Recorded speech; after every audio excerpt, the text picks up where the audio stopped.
नमस्कार, मैं हूं विवेक शर्मा। राजस्थान केसरी देख रहे हैं आप। आज बात करेंगे राजस्थान के उस मुख्यमंत्री की, लोग जिसे बाबूसा कहकर बुलाते थे। विरोधी तो उनके कई थे, लेकिन कोई शत्रु नहीं हुआ। चलिए आपको एक खास रिपोर्ट दिखाते हैं। पुलिस की नौकरी छोड़ बने मुख्यमंत्री। मुख्यमंत्री वो जिनका कोई शत्रु नहीं, लोग प्यार से पुकारते थे बाबूसा।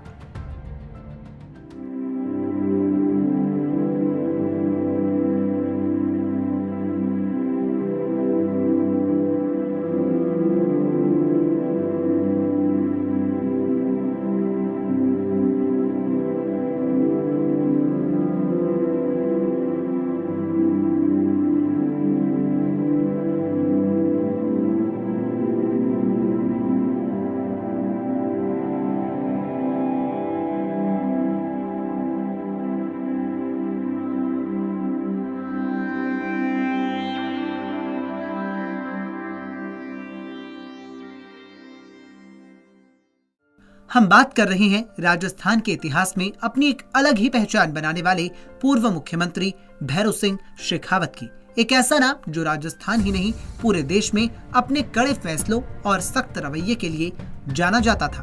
पूरे देश में भैरों सिंह को राजनीति का मंझा हुआ खिलाड़ी कहा जाता था। कहते हैं कि राजस्थान में कांग्रेस के दौर में भी बीजेपी की जड़ें मजबूत भैरों सिंह शेखावत ने ही की थी और उस जमाने में बीजेपी के अंदरूनी कलह को खत्म करने के लिए भैरों सिंह को संकट मोचन की तरह जाना जाता था। कौन थे भैरों सिंह शेखावत? भैरों सिंह की गिनती बीजेपी के बड़े नेताओं में होती है। राजस्थान की सियासत की बात करें और उसमें भैरों सिंह का जिक्र न हो, ऐसा हो नहीं सकता। राजस्थान के सीकर जिले के रहने वाले भैरों सिंह का जन्म 23 अक्टूबर 1923 को हुआ था। अपने पिता की मौत के बाद भैरों सिंह केवल स्कूल स्तर की पढ़ाई ही पूरी कर पाए।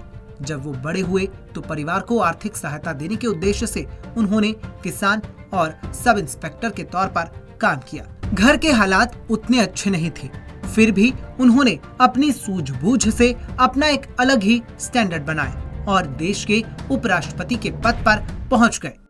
भैरों सिंह शेखावत की राजनीति में एंट्री। साल 1952 में राजनीति में भैरों सिंह शेखावत की एंट्री हुई। 1952 में देश में पहली आम चुनाव में भैरों सिंह शेखावत ने सीकर जिले के दांता रामगढ़ विधानसभा क्षेत्र से भाग्य आजमाया और विधायक बने, जिसके बाद से ही भैरों सिंह राजस्थान की राजनीति में अपनी पैठ जमा ली। देश में हुए 1977 से चुनावों में भैरों सिंह को उनकी इसी लोकप्रियता का काफी फायदा मिला। जेल में रहे भैरव सिंह शेखावत। 1974 से 1977 तक शेखावत मध्य प्रदेश से राज्यसभा सदस्य रहे। इसी बीच देश में आपातकाल घोषित हो गया, जिसमें शेखावत को 19 महीने जेल में ही गुजारने पड़े। अब दौर भारत में इमरजेंसी लगाए जाने के बाद का था। 25 जून 1975 से 21 मार्च 1977 तक देश में आपातकाल घोषित कर दिया गया था। आपातकाल खत्म होने के बाद देश में साल 1977 में छठी लोकसभा के चुनाव हुए। इस आम चुनाव में जनता ने पहली गैर कांग्रेसी सरकार को चुनकर मानो इमरजेंसी के दौरान हुई इस जुल्मों का हिसाब ले लिया था। देश में मध्यावधि चुनाव हुए, जिसमें राजस्थान समेत ज्यादातर राज्यों में जनता पार्टी जीती। देश में जनता पार्टी की सरकार बनी और मोरारजी देसाई को सर्वसहमति से देश का प्रधानमंत्री बनाया गया। अब बारी आई राजस्थान की। यहाँ जनता पार्टी के पास मुख्यमंत्री पद के लिए 2 दावेदार थे, जिसमें पहला नाम भैरों सिंह शेखावत का था और दूसरा नाम भरतपुर के मास्टर आदित्येंद्र का था। मास्टर जी को पीछे छोड़ बने मुख्यमंत्री। उधर दिल्ली में बैठे प्रधानमंत्री, गृह मंत्री और चंद्रशेखर समेत जनता पार्टी जयपुर पर नजरें गड़ाए हुए थी। अब फैसला होना था 2 नामों पर। लंबी कशमकश के बाद भैरों सिंह को पार्टी ने राजस्थान का मुख्यमंत्री बनाने का फैसला किया। मास्टर आदित्येंद्र को जैसे तैसे मना लिया गया और 22 जून 1977 में भैरों सिंह को राजस्थान के मुख्यमंत्री पद की शपथ दिलाई गई। अब रह गए थे भरतपुर के मास्टर जी। भैरों सिंह जानते थे कि अगर मास्टर जी बाहर रहे तो उनकी कुर्सी के लिए खतरा बन सकते हैं, इसीलिए उन्होंने मास्टर जी को अपनी सरकार में ही वित्त मंत्री बना दिया। मुख्यमंत्री से उप राष्ट्रपति तक का सफर।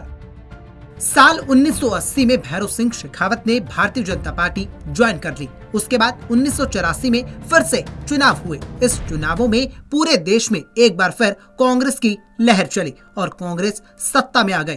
राजस्थान में भी कांग्रेस की सरकार बन गई, लेकिन 1989 में भारतीय जनता पार्टी और जनता दल के गठबंधन ने लोकसभा चुनावों में राजस्थान की 25 सीटें जीती। इसी जीत के बाद भैरव सिंह दूसरी बार राजस्थान के मुख्यमंत्री बनाए गए। साल 1991 में अयोध्या में विवाद ढांचा गिरने के बाद 15 दिसंबर 1992 को केंद्र ने भैरव सिंह को सरकार को बर्खास्त कर दिया। जब माहौल थोड़ा ठंडा हुआ तो 1993 में हुए विधानसभा चुनाव में भैरव सिंह शेखावत ने कुछ निर्दलीय विधायकों के समर्थन में राजस्थान में फिर से सरकार बनाई और 4 दिसंबर 1993 को तीसरी बार मुख्यमंत्री बने। साल 2002 से 2007 तक शेखावत देश के उपराष्ट्रपति रहे। 1952 के बाद भैरव सिंह शेखावत ने 10 चुनाव लड़े और 10 में से 9 चुनाव वो जीते। राजस्थान को प्रगति के जो आयाम भैरव सिंह शेखावत ने दिए, शायद ही किसी मुख्यमंत्री ने दिए होंगे। तो आज की इस खास रिपोर्ट में बस इतना ही। विवेक शर्मा को दीजिए इजाजत। नमस्कार।